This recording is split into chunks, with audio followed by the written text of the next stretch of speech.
हमारे साथीजन, हमारे अग्रज मौसा जी और हमारी बहन भाभी, मैंने गुरु जी के आदेश का पालन किया है और तैयारी जितनी भी है गीता जी के विषय पर मैं कहाँ बोल पाऊँगा, पर इसी आशा के साथ कि यहाँ कुछ बोलूँगा और गलतियाँ होंगी तो इतने प्रबुद्ध जन हैं, थोड़ा थोड़ा एक एक शब्द भी देंगे तो मेरा भंडार बढ़ेगा। इसी आशा के और अपेक्षा के साथ मैं 2 शब्द बोल रहा हूँ। हम अपने जीवन में देखते हैं कि एक समस्या कभी प्रकट हो जाती है, कोई काम आया तो बोले इसे करूं या ना करूं, यह सभी के सामने यह प्रश्न आता है। जब ऐसे धर्म संकट आता है तो हम प्रायः यह सोचते हैं कि शास्त्र विधि को ध्यान में रखते हुए यदि कार्य करेंगे तो निश्चित रूप से हम इच्छित स्थान पर पहुंच जाएंगे, सफलता मिलेगी। अब शास्त्र विधि की बात आती है तो शास्त्र क्या है? तो गीता जी से बढ़कर कोई शास्त्र हो नहीं सकता मेरी बुद्धि के अनुसार। जब गीता जी की बात आती है तो भगवान कृष्ण और अर्जुन के विषय में हमारा वहाँ ध्यान आकर्षित होता है। तो भगवान श्री कृष्ण जी से अर्जुन ने जो श्रद्धात्रय विभाग योग है उसके विषय में एक प्रश्न किए हैं। उस प्रश्न से श्रद्धा के विषय में चर्चा हुई है, वही मैं थोड़ा सा बताना चाहता हूँ। तो अर्जुन पूछते हैं भगवान से कि ये शास्त्र विधि मुत्सृज्य यजन्ते श्रद्धान्विताः तेषां निष्ठा तु का कृष्ण सत्वमाहु रजस्तमः। अर्जुन पूछते हैं कि हे भगवान, ये जो श्रद्धा है, ये लोग कहीं भी कोई भी पत्थर, कोई भी मूर्ति, कहीं भी किसी भी रूप में बड़े श्रद्धा के साथ पूजन करते हैं, कोई विधि नहीं है, तो ये श्रद्धा कैसी है? ये सात्विक है, राजसी है या तामसी है? इसको भगवान बड़े ही सहज रूप से, बड़े शांत भाव से कहते हैं कि हे पार्थ, त्रिविधा भवति श्रद्धा देहिनां सा स्वभावजा सात्विकी राजसी चैव तामसी चेति ताम शृणु। भगवान कहते हैं कि श्रद्धा 3 प्रकार की होती है, सात्विक, राजसी और तामसी। अब यह श्रद्धा जो है प्रत्येक व्यक्ति में होती है, ऐसा नहीं है कि किसी व्यक्ति में श्रद्धा नहीं है। श्रद्धा है, प्रत्येक मनुष्य में, पुरुष में श्रद्धा है। अब यह श्रद्धा जो है स्वभावजा होती है। अब श्रद्धा कैसे बनती है? हमारे जो अनेकों जन्म में जो हमने किया है कर्म, उन कर्मों के अनुसार हमारी श्रद्धा बनती है। उसी को कहा गया है कि ये स्वभावजा है। करते करते करते करते हमारे इस जन्म में भी वह आकर के सामने आ जाती है।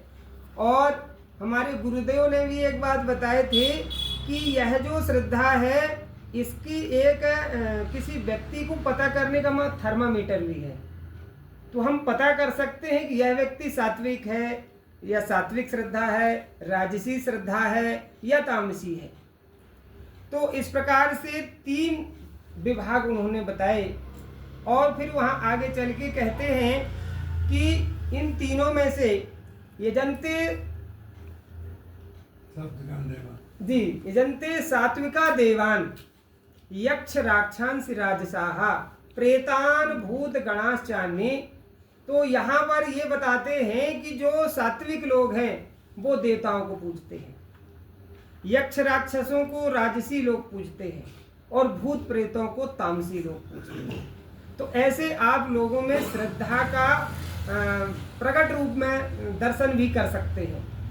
अब ये श्रद्धा के साथ में लेते लेते भगवान ने इसे 3 भागों में उसको बताना चाहा है। जैसे भोजन में, यज्ञ में और तप में, उसी को साथ में लेते हुए कहते हैं कि यदि कोई व्यक्ति जैसा भोजन कर रहा है उसकी श्रद्धा वैसी होगी। अब वहां कहते हैं कि भोजन के विषय में आयु सत्व बलारोग्य सुख प्रीति विवर्धना रस्याः स्निग्धा स्थिरा हृदय आहाराः सात्विक प्रिया। जो सात्विक श्रद्धा वाला होगा, सात्विक होगा, उसका जो भोजन है वह आयु को बढ़ाने वाला, चिकने, रसयुक्त, रसीले, ज्यादा मीठा भी नहीं कि बहुत ज्यादा मीठा हो, ज्यादा मीठा भी नहीं, तो ऐसे जो भोजन करता है तो वो आयु को बढ़ाने वाला है, वो सात्विक है। फिर बताते हैं कि दूसरे प्रकार का जो भोजन है कटवम्ल लवणात्युष्ण तीक्ष्ण रुक्ष विदाहीन है आहारा राजश्रेष्ठा दुख शोकामय प्रदा। कड़वे, खट्टे, बहुत ज्यादा मसाला वाले और बहुत ज्यादा मीठे, ऐसे जो भोजन करता है वह राजसी है।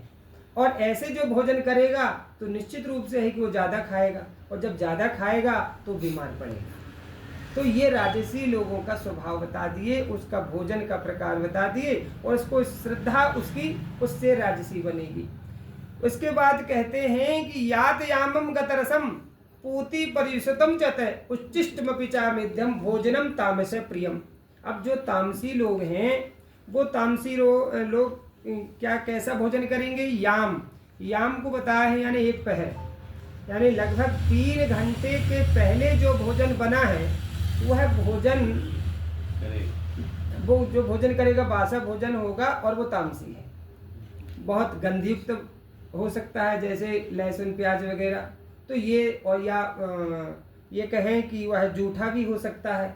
तो ऐसे जो भोजन करता है वह तामसी है, उसकी श्रद्धा वहाँ से भी आप जांच कर सकते हैं कि यह तामसी श्रद्धा वाला है।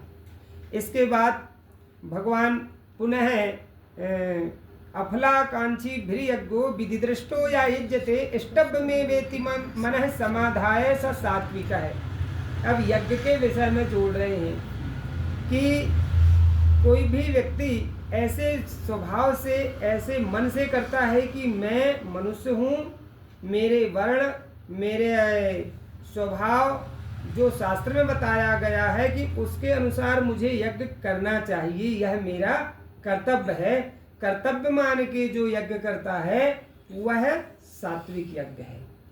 अभिसंधाय तु फलम दंभार्थम अपि चैवयत्। यदि सब तो कर रहा है परंतु उसमें उसको दंभ, यानी समाज में मेरी चर्चा हो कि मैं बड़ा यज्ञ करने वाला हूँ, ऐसे भाव से यदि करता है, यदि फल की इच्छा से करता है कि ऐसा करूँगा तो ऐसा हो जाएगा, ऐसे भाव से करता है तो वह राजसी श्रद्धा है। अब विधिहीनेम सृष्टान्नम मंत्रहीनेम दक्षिणम श्रद्धा विरहितम यज्ञम तामसम परिचक्षते। अब यज्ञ हो रहा है, कोई विधि नहीं है, कहीं भी डाल दिए, कैसे भी हवन डाल दिए, कोई मंत्र नहीं हो रहा है, और मंत्र भी हो रहा है, विधि भी है, ब्राह्मण नहीं है, ब्राह्मण भी है पर मंत्र सही नहीं है। अब मंत्र भी सही हो रहे हैं, अन्नदान नहीं हुआ, तो यह तामसी यज्ञ हो गया। इस प्रकार से श्रद्धा को यदि वो यज्ञ करता है तो हम उसकी श्रद्धा इससे पता कर सकते हैं। इसके पश्चात तप के विषय में भगवान बताते हैं कि जो 3 प्रकार के तप कहे गए हैं। एक शरीर है, शरीर के द्वारा तप किया जाता है। देव दुज गुरु प्राज्ञ पूजनम शौच मार्जवम ब्रह्मचर्म हिंसा च शारीरम तप उच्यते। तो मनुष्य को चाहिए कि वह हमारे पूज्यजन हैं, ब्राह्मण हैं, ऋषि महात्मा हैं, माता पिता हैं, इनका आदर सत्कार करें। तो ऐसा जो करता है वह शरीर संबंधी तप है। इसके बाद कहते हैं वाणी से भी तप किया जाता है। अनुद्वेग करम वाक्यम सत्यम प्रिय हितम चैते स्वाध्यायाभ्यासनम चैव वांगमयम तप उच्यते। वाणी संबंधी जो तप है वो ऐसे भाषण हो हमारा, मीठे लोगों को प्रिय लगे और यथार्थ भाषण हो, अब यथार्थ भाषण को बताते हैं कि हमने जैसा, हमारी इंद्रियों ने, हमारे मन ने जैसा अनुभव किया वैसा हमने उसको प्रस्तुत किया, पर प्रस्तुत करने में सामने वाले को बुरा ना लगे ऐसे शब्द कहें तो वाणी संबंधी तप है। मनः प्रसाद सौम्यत्वम मौनमात्म विनिग्रह है। अब मन संबंधी है तो मन संबंधी तप ऐसा है कि शांत भाव से रहे, मन में पवित्रता हो और शांत स्वभाव से भगवान के भजन, स्वाध्याय भी भगवान की जो भी नाम जप है उनका अभ्यास हो, तो वो मन संबंधी तप है। अब ये जो मैंने जो 3 तप बताया, इन 3 तपों में यदि कोई व्यक्ति स्वभाव से करता है जिसमें उसकी कोई फल प्राप्ति की इच्छा नहीं है, किसी को दंभ अभिमान के लिए नहीं कर रहा है, तो वो सात्विक तप हो गया। अब इसी में यदि वो है दंभाचरण के लिए कर रहा है, फल की प्राप्ति के लिए कर रहा है, तो वो राजस हो गया। और इसी में वो और भी ज्यादा उसमें गड़बड़ कर देता है तो वो तामसी हो जाता है। तो यहाँ पर तप के 3 प्रकार बता दिए। अब इसके साथ में श्रद्धा से जोड़ते जोड़ते कह रहे हैं कि यदि वो दान करता है तो दान में भी 3 प्रकार का दान उन्होंने बताया। दातव्यमिति यद्दानम दीयते नुपकारिणे देशे काले च पात्रे च तद्दानम सात्विकम स्मृतम। हमारा कर्तव्य है कि हमें दान करना चाहिए, सही पात्र मिल जाए, सही स्थान मिल जाए, कहीं किसी चीज की कमी है और हमारे पास भगवान ने दिया है तो उसे हमें लोगों को वितरित करना चाहिए, दान करना चाहिए। ऐसे भाव से यदि करते हैं तो वह सात्विक दान की श्रेणी में बताए हैं। इसके बाद में राजसी दान या राजसी परिक्लिष्टम वाला या तो धर्म कामार्थान तृतीयाधार्यते जुने प्रसंगेन फलाकांक्षी धृति सा पार्थ राजसी जी। तो यहाँ पर यानी या तो धर्म कामार्थन, अब मैं उसको मिस कर रहा हूँ जी जी किसी स्वार्थ के लिए देशे काले च पात्रे च तद्दानम सात्विकम स्मृतम यत्तु प्रत्युपकारार्थम फलमुद्दिश्य वा पुनः दीयते च परिक्लिष्टम तद्दानम राजसम स्मृतम। यानी हम दान दे रहे हैं, बड़ा कष्ट हो रहा है, वो चंदा वगैरह आदमी देते हैं तो कष्ट होता है, वो कहते हैं 100 दो और हमारी इच्छा 50 की है, और कुछ लोग वहाँ देते तो हैं पर इसलिए ज्यादा देते हैं कि मेरा नाम हो, सबसे पहला मेरा नाम ऊपर लिस्ट में आना चाहिए। इस प्रकार से जो दान है तो वह दान जो है राजसी दान बताए हैं। आदेश काले यद्दाने पात्रेभ्यश्च दीयते असत्कृतम अवज्ञातम तत्तामसमुदाहरितम। यहाँ पर दान तो दे रहे हैं पर उनका आदर सत्कार नहीं हो रहा है, फेंक के दे दिए या कुपात्र को दे दिए, जाके दारू पी रहा है, ऐसे लोगों को दान करेंगे तो वो तामसी दान के अंतर्गत आता है।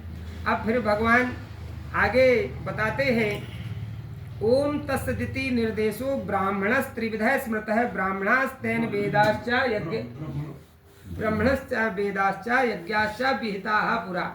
अब यहाँ पर भगवान के 3 नाम बताए गए हैं, ओम, तत् और सत। भगवान सच्चिदानंद घन के ये 3 नाम हैं। अब जो ओम है, ओम प्रणव है और ओम का जो उच्चारण है, ओम से ही यज्ञ, ब्राह्मण आदियों की उत्पत्ति बताए हैं। इसके पश्चात में ओम जो है, जितने भी वेद मंत्र हैं, ये ऋषि हैं, वो सबसे पहले ओम का उच्चारण करके यानी भगवान नाम का उच्चारण करके ही वेदों की सूक्त और मंत्र आदि को बोलते हैं। तो इस प्रकार से ओम की व्याख्या बहुत है, मैं एकदम कम शब्दों में कर रहा हूँ। अब वहाँ पर आया ओम तत्, तो हमने जो किया, जो सब कुछ है वह भगवान का है, तो उसे तत् के रूप में मैंने समझा है। और सत जो हमने किया, जो है, जो रहने वाला है वही सत्य है, बाकी सब असत है। अब असत के लिए भगवान ने लास्ट में कहा है, अफला अश्रद्धा हुतम दत्तम तपस्तप्तम कृतम चयते असदित्युच्यते पार्थ ना चा तत्प्रेत नो ही है। अब असत क्या है? हमने, हमारे मन में कोई प्रकार की श्रद्धा नहीं है और दान कर दिए, यज्ञ कर दिए सब, तो वो सब पूरा असत हो जाता है। बोलिए वृंदावन बिहारी लाल की जय गुरुदेव। हम एक